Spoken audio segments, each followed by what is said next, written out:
അപ്പോ തിരുവോണമാണ്. തിരുവോണത്തിന് ഞങ്ങളെല്ലാരും അച്ചാച്ചി അമ്മയും ഞാനും എല്ലാം കൂടി ഇരുന്ന് ഉച്ചയ്ക്ക് ഊണാണ്.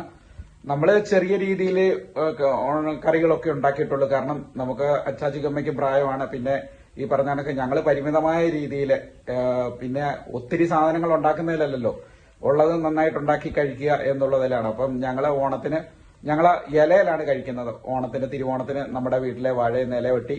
അപ്പോ നമ്മുടെ അച്ചാച്ചി ഓണസദ്യ ചോറ് വിളമ്പി കൊടുത്തു.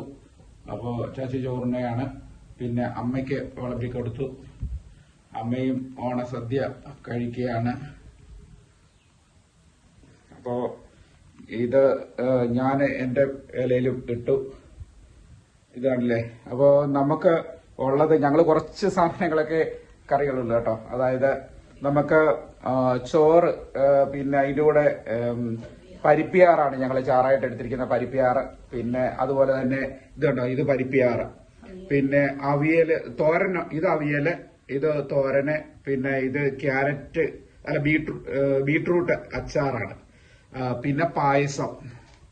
അങ്ങനെ ഇത്ര ഐറ്റംസേ നമ്മൾ ഉണ്ടാക്കിയിട്ടുള്ളൂ. കാരണം ഉള്ളത് നന്നായിട്ട് വെക്കുക എന്നുള്ളത്, അത് കഴിക്കുക എന്നുള്ളതാണ്.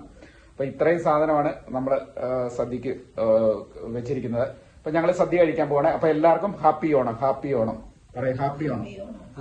ഹാപ്പി ഓണം. അപ്പൊ എല്ലാവർക്കും ഞങ്ങളുടെ കുടുംബത്തിന്റെ ഹാപ്പി ഓണം.